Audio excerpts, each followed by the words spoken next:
Keynes technology company बहुत बढ़िया है। कंपनी का रेवेन्यू, रिजल्ट, सारा डाटा अभी मैंने देखा तो कंपनी बहुत सही नजर आ रही है। कुछ दिक्कत कंपनी में नहीं है। सिर्फ एक न्यूज, एक छोटा सा एरर जो कि मार्केट एक्सपर्ट्स, ब्रोकरेज फर्म्स ने कंपनी का पकड़ा, जिसकी वजह से सिर्फ और सिर्फ 15 सेशन 20 सेशन के अंदर अंदर ये स्टॉक में बड़ी गिरावट आ चुकी है और आधा हो चुका है ये शेयर। अब इस तरह के एरर में अगर इतनी बड़ी गिरावट आनी है तो क्या कंपनी ऑन डिफॉल्ट है? इन सभी पॉइंट्स को यहां पर समझते हैं। और ये गिरावट क्या सिर्फ एक छोटे से एरर की वजह से है या फिर इसके पीछे और भी कोई फैक्टर है? I am NISM 7 certified, subscribe जरूर कर देना। शुरू करते हैं केन्स टेक्नोलॉजी। काफी रिक्वेस्ट थी आप व्यूअर्स की। कंपनी में एक छोटा सा एरर पकड़ा गया और शेयर ऑल्दो आज भी 12% तक गिरावट पर है। आज के सेशन में भी बड़ी गिरावट है और इन्वेस्टर्स का नुकसान लगातार यहां पर बढ़ता चला जा रहा है। Management of Kaynes technology acknowledged that there was just one mistake. एक मिस्टेक थी कंपनी के अकाउंट्स के अंदर जो कंपनी ने यहां पर मानी है, और यही जो मिस्टेक है कंपनी ने कहा है इसको हम बहुत जल्द करेक्ट भी कर देंगे। कोटक ने इस मिस्टेक के बारे में बताया और कोटक ने आइडेंटिफाई करा कि मल्टीपल मिस्टेक, मिसमैचेस कंपनी में देखने को मिले हैं। Kaynes technology, Kaynes electronic manufacturing और उसकी सब्सिडरी स्क्रेमेको के बीच में फाइनेंशियल ईयर 2025 के डाटा में छोटा सा एरर, जिसकी वजह से गिरावट इतनी बड़ी हो चुकी है। ऐसी कंडीशन पर इन्वेस्टर्स का मन में एक सवाल आता है, क्या यार कंपनी खराब है? क्या ये कंपनी फ्रॉड है? क्या मिसमैनेजमेंट कंपनी के अंदर है? कंपनी ने ऑल्दो ये भी क्लैरिफाई किया है कि हम इस छोटे से एरर को बहुत जल्द करेक्ट कर देंगे। ये है कंपनी की तरफ से clarification. The stock last week closed 21% drop, weekly crash जो कंपनी के अंदर देखने को मिला है ये एक बहुत बड़ा क्रैश है और मैनेजमेंट की तरफ से एक क्लैरिफिकेशन आया। उसके बावजूद भी ये गिरावट यहां पर बनी हुई है। तो ये सब चीजें हैं। अब हम और पॉइंट देखते हैं, कंपनी का एक्चुअल ग्रोथ देखते हैं। पहले तो सितंबर क्वार्टर में कंपनी का ग्रोथ 7.92% पर आता है, जो कि एक बहुत बड़ी गिरावट है कंपनी के ग्रोथ के अंदर। यानी कि अगर हम सिर्फ और सिर्फ एक पॉइंट को देखें, जो कि एक छोटा सा एरर कंपनी के अकाउंट्स के अंदर पकड़ा गया है, इसके अलावा अगर हम कंपनी का सितंबर क्वार्टर देखें तो सितंबर क्वार्टर कंपनी का बहुत वीक था। ऑल्दो रेवेन्यूज पर क्वार्टर ऑन क्वार्टर इंक्रीज है और ईयर ऑन ईयर बेसिस पर भी इंक्रीज है। बस एक ग्रोथ परसेंटेज ने कंपनी की यह हालत कर रखी है और ये गिरावट इस रिजल्ट के साथ से लगातार चालू है। यहां पर इस रिजल्ट के साथ से लगातार ये गिरावट चालू और स्टॉक आधा हो चुका है ऑलमोस्ट। यानी कि apart from just one error जो कि कंपनी का भी पकड़ा गया है, उसके अलावा कंपनी का सितंबर क्वार्टर भी काफी वीक था। इसका मतलब यह है कि कंपनी में हमें इंप्रूवमेंट चाहिए, और अगर इंप्रूवमेंट चाहिए तो वो कितना इंप्रूवमेंट होना चाहिए उसके लिए दिसंबर क्वार्टर कंपनी का देखना पड़ेगा। आगे उस पॉइंट पर आएंगे, लेकिन अगली चीज पर आते हैं।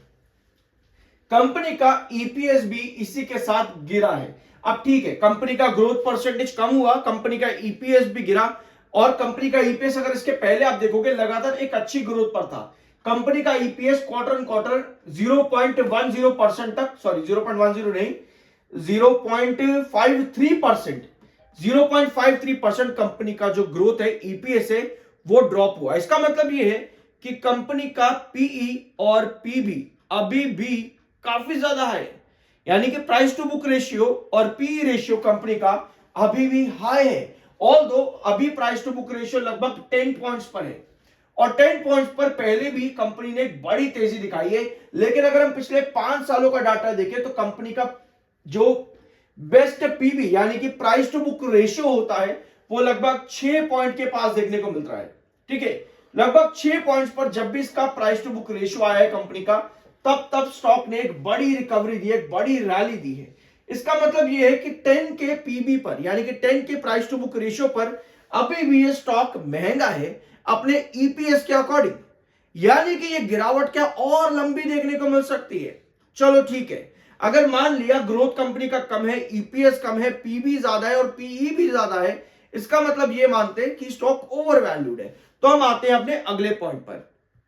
जो ऑल दो एक छोटी सी खबर और यहां पर नोट कर लेना, 26 नवंबर का ये पॉइंट है, मैं इसको अभी नोट इसलिए कर रहा हूं क्योंकि मार्केट एक्सपर्ट्स ने बाइंग की रेटिंग दी थी केन्स टेक्नोलॉजी के अंदर और टारगेट रखा था प्रभुदास लीलाधर ने 7,565 का।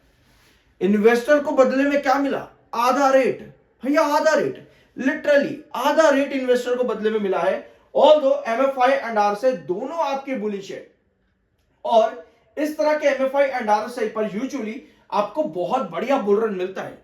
लेकिन अभी आपने क्या देखा कि कंपनी कहां पर खड़ी है इस समय?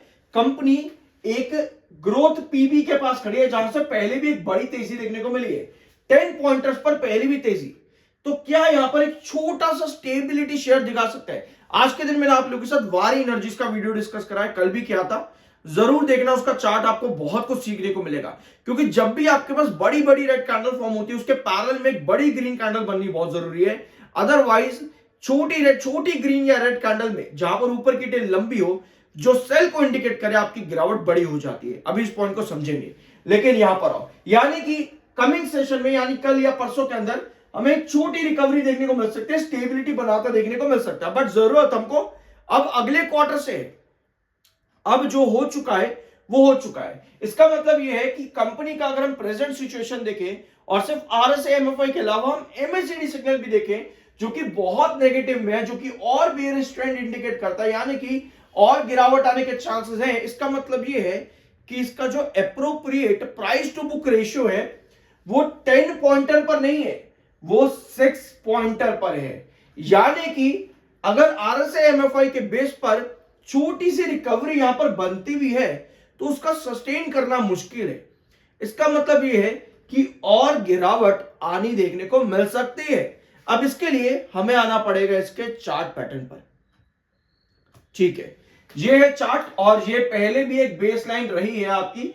जैसे पीबी 10 पॉइंटर पर पहले भी एक बेस रहा है, उसी तरह से 3810 ये पहले भी आपका एक बेस रहा है। ऑल दो आज के दिन की जो क्लोजिंग है 3807 पर है। यानी कि अगर हम और पॉइंट्स के अकॉर्डिंग देखें जो अभी हम यहां पर डिस्कस कर रहे थे, उसके अकॉर्डिंग 2820 ये एक क्रूशियल बेस है स्टॉक का। और ये क्रूशियल बेस इस वजह से क्योंकि पहले भी ये आपका रिस्ट्रिक्शन रहा है। अगर आप पहली बार चार्ट पर आए हो शायद आपको ये समझ नहीं आएगा कि ये क्रूशियल बेस पुराने रिस्ट्रिक्शन की वजह से क्यों है। ठीक है, आपको रेगुलर रहना पड़ेगा, शायद आपको यहां पर थोड़ा थोड़ा देखने को मिले, समझ में आए आपको चीजें। ठीक है, अब आते हैं, अभी हमने सब चीजें यहां पर देखी, अभी हमने इवैल्यूएशन किया कि कंपनी में चलो एक छोटा सा एरर है, मान लिया इसकी वजह से गिरावट है, लेकिन कितनी बड़ी। फिर हमने देखा कि कंपनी का ग्रोथ परसेंटेज जो है वो 7% तक गिर गया। चलो ठीक है, 7% पर ग्रोथ गिर गया, इसका मतलब यह है कि ये एक दूसरा रीजन है कि बड़ी गिरावट क्यों आ रही है फ्रॉम 20 to 15 सेशन से लगातार। हमें दूसरा रीजन पता चल गया। अब हमें बताओ भैया तेजी कब बनेगी। हमने देखा चार्ट पैटर्न पर कि आपका क्रूशियल बेस 2820 के पास में है, तो इसका मतलब यह है कि यहां से गिरावट क्या और आने वाली है। अगर आने वाली है 2820 आपका बेस है, तो हमको कैसे कैलकुलेट करना है, उसके लिए हमको दिसंबर क्वार्टर चाहिए होगा। और अगर आप पास्ट कंपनी का देखोगे तो आपको क्या नजर आता है, कंपनी का दिसंबर क्वार्टर लगभग फ्लैट देखने को मिलता है in comparison with September quarter. Although company का सितंबर 2025 467 करोड़ का था, जो कि ईयर ऑन ईयर बेसिस पर 7% की ग्रोथ दिखाता है। यानी अगर हम 396 करोड़ पिछले साल का लेकर के चल रहे हैं और कंपनी 470 करोड़ का ग्रोथ रिवेन्यू जनरेट करे, तो ईयर ऑन ईयर बेसिस पर क्या ये ग्रोथ बढ़ सकता है? एटलीस्ट 12 to 10% का ग्रोथ क्या कंपनी का आ सकता है। इसका मतलब यह है कि कंपनी दिसंबर क्वार्टर में जाकर के फाइनेंशियली स्टेबल होती देखने को मिल सकती है, फंडामेंटली और टेक्निकली भी स्टेबल होती देखने को मिल सकती है। इसका मतलब यह है कि दिसंबर क्वार्टर तक आपको रुकना पड़ेगा एक्चुअल एवरेजेस के लिए भी। मैंने वीडियो की शुरुआत में भी आपको बताया कि एवरेजिंग की स्ट्रैटेजी मैंने पिछले हफ्ते इरेडा के वीडियो में डिस्कस करी है, जरूर देखना एवरेजिंग कैसे की जाती है इन सभी पॉइंट्स को कैलकुलेट करके। अगर आपकी गिरावट बहुत बड़ी आ चुकी है, आप नुकसान में, बड़े नुकसान में हो, तो आपको अपना एवरेज प्राइस मालूम होना चाहिए, क्योंकि हर अगर डिप पर आप एवरेज करने चलोगे वो बहुत बुरी स्ट्रैटेजी है। यानी एवरेज की स्ट्रैटेजी हमारी दिसंबर क्वार्टर के अकॉर्डिंग होनी चाहिए, वहां ग्रोथ परसेंटेज क्या आता है उसके अकॉर्डिंग हमारी नेक्स्ट स्ट्रैटेजी इंप्लीमेंट होती है। तो ये है कंडीशन केन्स टेक्नोलॉजी की। आई होप कि ये वीडियो आप लोगों को पसंद आया होगा।